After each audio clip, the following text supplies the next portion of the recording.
ایک یہ کہتے ہیں کہ بستر پہ بعض اوقات کوئی ناپاکی وغیرہ لگ جاتی ہے اور خشک ہو جاتی ہے بالکل، تو کیا ہم اس پر بیٹھ کر قرآن عظیم پڑھ سکتے ہیں؟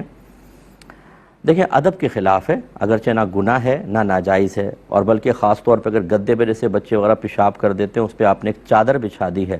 اور وہ اتنی موٹی چادر ہے کہ اس سے نیچے کا کچھ بھی نظر نہیں آ رہا، تو اتنی جب ایک تہہ اوپر آ جاتی ہے تو اس کے اوپر تو بیٹھ کے آپ بلا کراہت نماز پڑھ سکتے ہیں۔ اگر تھوڑی بہت کراہت ہوگی، جس کو آپ مکروہ تنزیہی کہتے ہیں،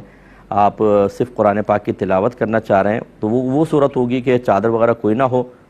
اور نجاست خشک ہو گئی اور اس پہ براہ راست آپ بیٹھ گئے، تو یہ مکروہ تنزیہی ہے، زیادہ تحریمی وغیرہ نہیں ہے۔ ہاں، اگر آپ نماز پڑھ رہے ہیں، جیسے بہت سارے بزرگ ہوتے ہیں بیٹھ کے نماز پڑھتے ہیں، اور حالت یہ ہے کہ گدے کے اوپر ڈائریکٹ یعنی ناپاکی پر ڈائریکٹ بیٹھ کے پڑھ رہے ہیں، تو پھر اگر وہ زیادہ نجاست ہے تو لازم بات ہے کہ نماز نہیں ہوگی، یعنی اگر ایک درہم سے زیادہ ہے۔ درہم کی مقدار آپ کو بتائی تھی، جو لیکوڈ ہوتی ہیں جیسے پیشاب وغیرہ، وہ ہتھیلی کی گہرائی کے برابر اگر ہوں تو 1 درہم ہے۔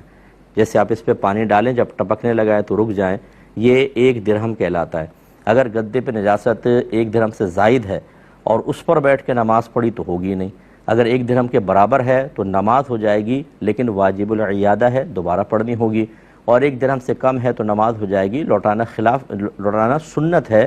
نہیں بھی لوٹایا تو کوئی مسئلہ نہیں ہے۔ لیکن اگر یہ حضرات بھی اس گدے پہ چادر بچھا دیتے ہیں اور پھر چادر پر بیٹھ کے نماز پڑھتے ہیں تو نماز ہو جائے گی۔